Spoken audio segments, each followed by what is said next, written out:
Lies are like cracks in the foundation of trust. Small at first, but left unchecked, they can bring everything crashing down.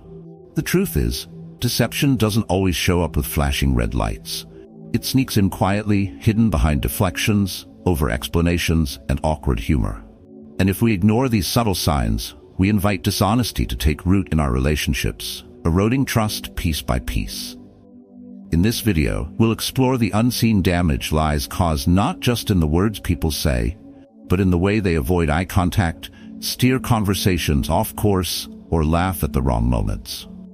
Recognizing these behaviors is like having a compass that points toward truth, giving you clarity in your personal and professional life.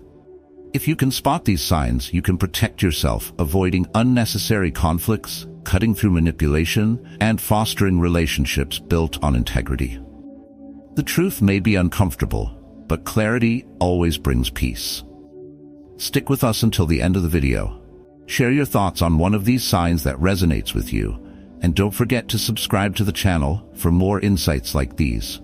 Let's build stronger connections, starting with honesty. Number 1. How to spot a liar. Changing the subject quickly. How often have we dismissed a shift in conversation as nothing more than a distraction, when in reality, it was a desperate attempt to escape the truth? I once had a friend from work, let's call him Peter. We used to grab coffee every morning before diving into our projects. One day, we sat in a quiet cafe, just the two of us, waiting for our orders. I casually brought up a delayed report he was supposed to finish, a report I had to present later that week. Peter gave a quick chuckle, glanced at his phone, and, without missing a beat, pivoted the conversation to a funny meme he'd seen. "Oh man, did you see what they posted in the group chat yesterday?"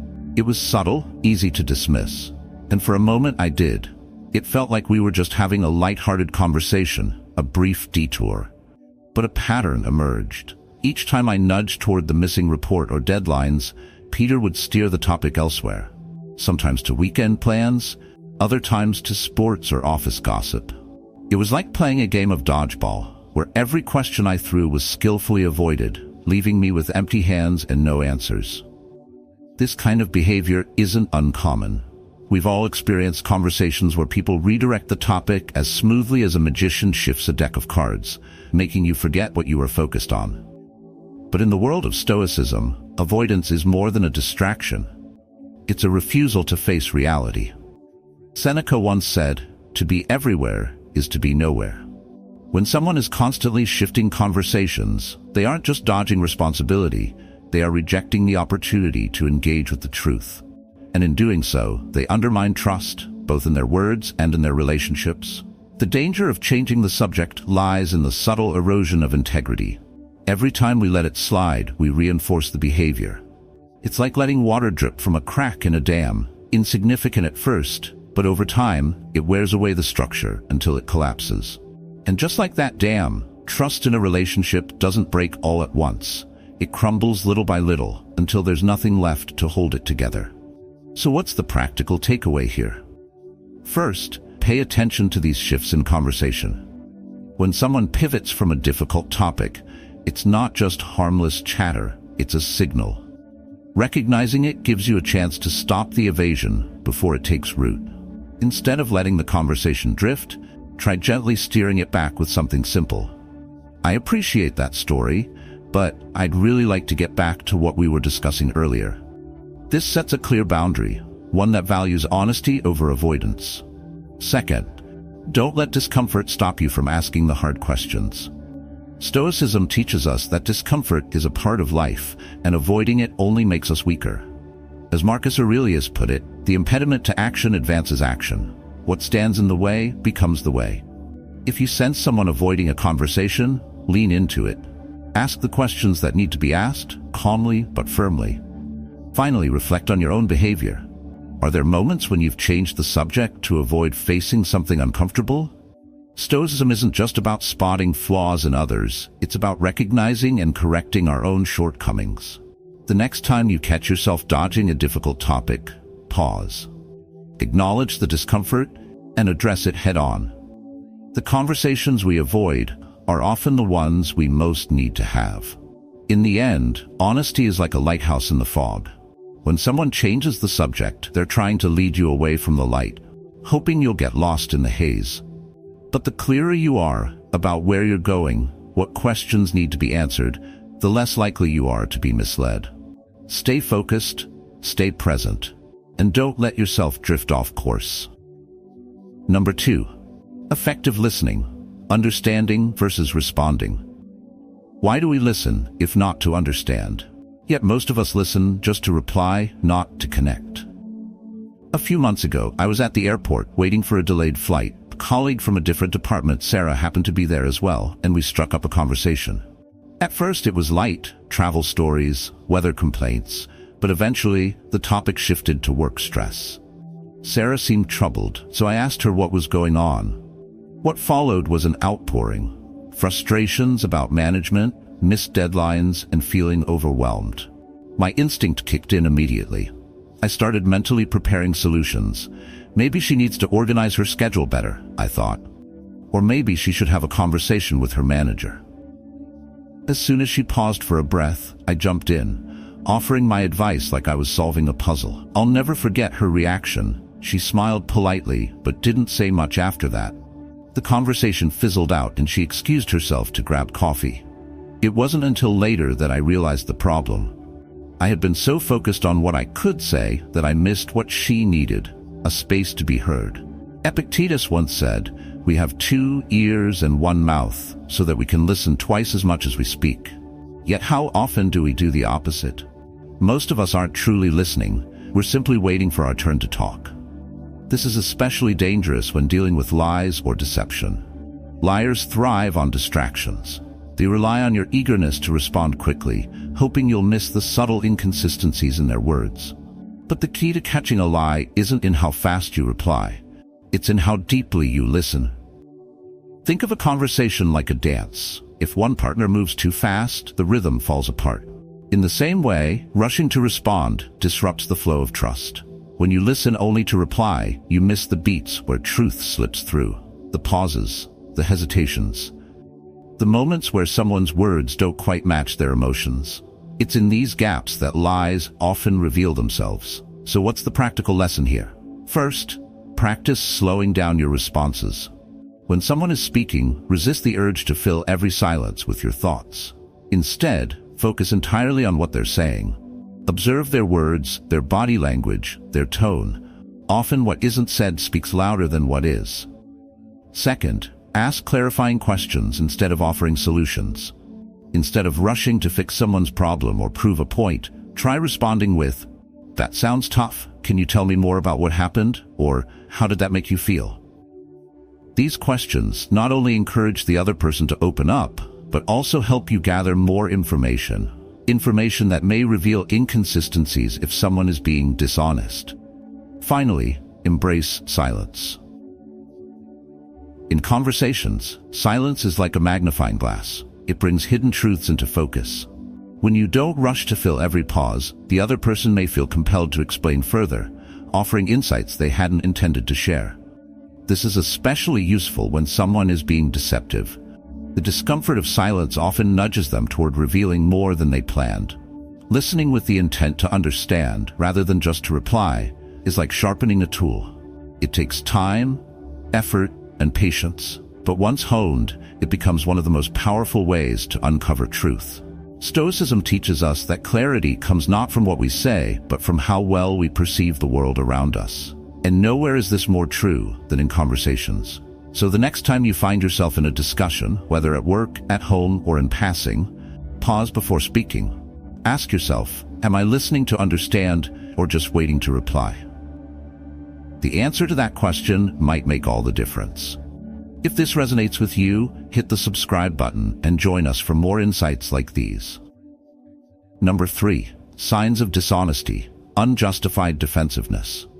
What are people really defending when they lash out over something trivial, truth or a lie?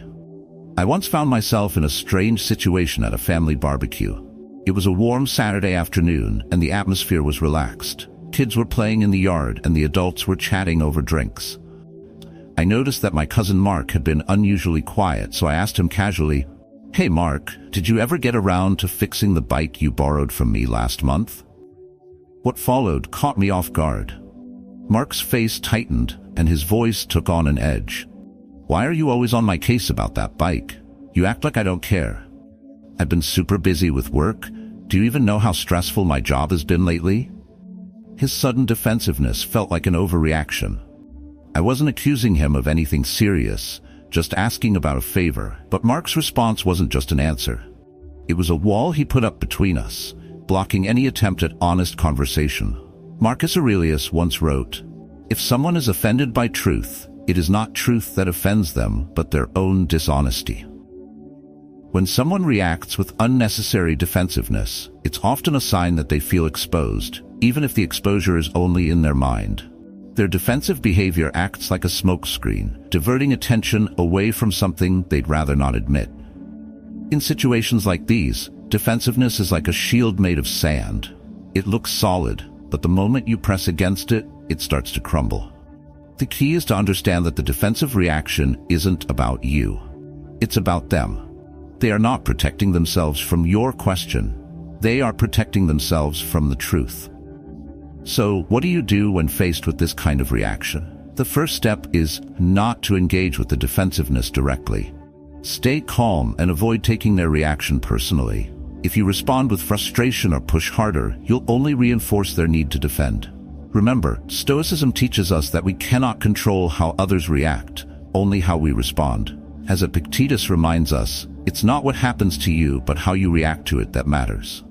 Second, redirect the conversation back to clarity. If someone gets defensive over a simple question, it's a sign that you've touched a nerve. Stay grounded and gently ask for specifics. For example, instead of saying, "Why are you getting so defensive?" try, "I just wanted to follow up. Has anything come up that's kept you from fixing the bike?" This approach lowers the tension while keeping the conversation focused on the original topic. Third, watch for patterns. A single defensive moment might be nothing, but if someone consistently reacts this way when questioned, it's likely a deeper issue. Defensiveness is often a symptom of guilt or insecurity.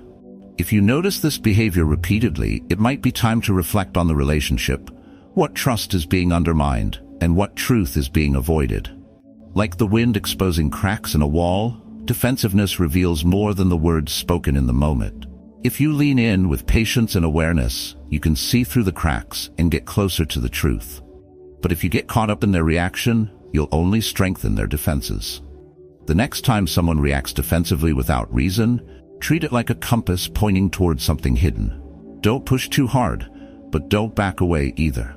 Stay steady, stay curious, and above all, stay calm. Lies, no matter how well defended, can't survive when met with persistence and clarity. Number 4. Too good to be true? Over-polished stories reveal lies. How often do we mistake a well-polished story for truth, simply because it sounds better than reality? Picture this.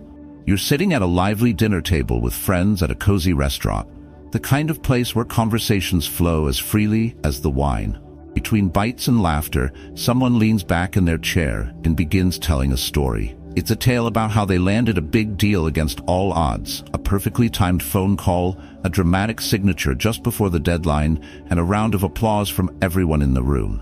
At first, the story captivates you. Every detail is delivered flawlessly, like it was rehearsed.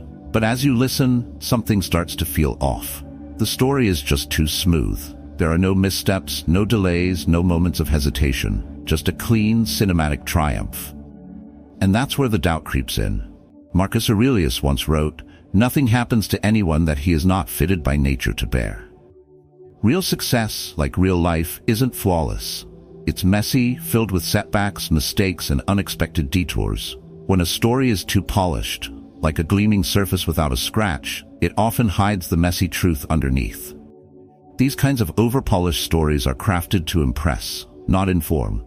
They appeal to our desire for neat narratives where everything fits perfectly and nothing goes wrong. But Stoicism teaches us to see things as they are, not as we wish them to be. Life rarely provides smooth victories, and stories that claim otherwise are likely masking the truth. So, what should you do when confronted with a story that feels too perfect? First, listen for the missing pieces. Real stories are never seamless. They contain setbacks, compromises, and moments of doubt. If these elements are conspicuously absent, it's a signal that the story may be more fiction than fact. Second, ask subtle follow-up questions. A simple, non-confrontational question like, "What was the biggest challenge during that process?"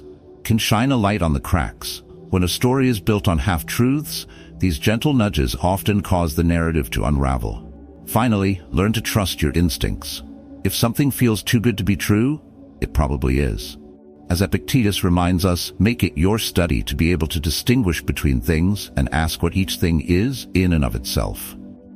Your intuition is a valuable tool. Use it to cut through the allure of polished stories and uncover what's real. Over-polished stories are like stage props. They look perfect from the audience's perspective, but are flimsy when examined up close. The next time you hear one, pause, reflect, and remember that truth, like life, is rarely flawless. It's often in the imperfections where we find the most valuable insights. Number 5. Body language. What turning away really means. What is your body saying when your words refuse to speak the truth? Imagine you're catching up with an old friend at a quiet park. You find a spot on a bench, shaded by trees, and begin talking about life, work, and everything in between. The conversation flows smoothly at first, but as soon as you ask about something sensitive, maybe a recent conflict they had at work, you notice a subtle shift. Without saying a word, your friend angles their body away from you. Their feet point toward the exit path, their shoulders inching away ever so slightly, as if they'd rather be somewhere else. They keep talking, but now you can sense it. Their words are still here, but they aren't. Epictetus once said, "Nature gave us two signs, the body and the mind. What the mind hides, the body often reveals." When someone turns away from you during a conversation, it's rarely accidental. It's as if their body is trying to escape a truth their words cannot confront. This shift might seem insignificant, but in reality, it's a silent confession, one that speaks volumes if you know how to listen. Body language is a window into our unspoken thoughts. People may try to hide behind words, but their movements tell the real story. When someone physically angles away from you, even slightly, it's often a subconscious attempt to create distance. Not just physical distance, but emotional and mental distance too. They are guarding themselves from being fully seen, hoping you won't press any further. So, what can you do when you notice someone turning away? First, resist the urge to ignore it. It's easy to dismiss body language as irrelevant, but Stoicism teaches us to pay attention to what's within our control, and that includes our ability to notice subtle signs. Marcus Aurelius reminded himself, "The object of life is not to be on the side of the majority, but to escape finding oneself in the ranks of the insane." In other words, don't ignore what others choose to overlook just because it's easier. Second, respond with curiosity, not confrontation. If you notice someone shifting away when a topic gets difficult, don't push too hard. Instead, gently guide the conversation back. "It seems like this might be tough to talk about. Is everything okay?" This lets the other person know you've noticed the discomfort but aren't judging them for it. It opens a door for honesty rather than slamming it shut with pressure. Third, check your own body language. Are you fully present in the conversation, or are you unconsciously turning away too? Stoicism isn't just about observing others, it's about self-awareness. As Seneca said, "He who is brave is free." Being emotionally available, facing discomfort head-on without flinching, is a sign of courage. If you want truth from others, you must first embody it yourself. Think of body language like the wind, unseen but felt. It shifts the course of conversations, influencing how much trust flows between people.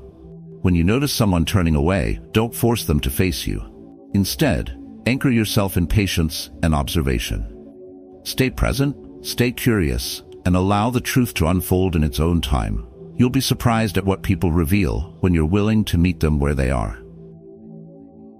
Number 6. Avoidance through humor, laughing off serious topics. Why do we laugh in moments that demand seriousness? Is it because the truth is too heavy to carry, or are we just hoping the joke will lighten the load? Imagine this scenario. You're sitting at a cafe with a close friend, someone you've known for years. As you sip your coffee, you decide to bring up something that's been bothering you, a concern about their behavior lately.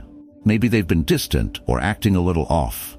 You carefully ask, "Hey, I've noticed you've been pretty quiet lately. Is everything okay?" Without missing a beat, they chuckle.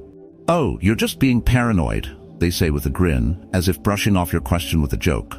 They follow it up with something humorous, maybe even light-hearted, and the conversation swiftly shifts to lighter topics. Sports, the weekend, anything but the issue you raised. You laugh along, but deep down, you feel that something is unresolved. The laughter didn't address the concern, it just covered it up.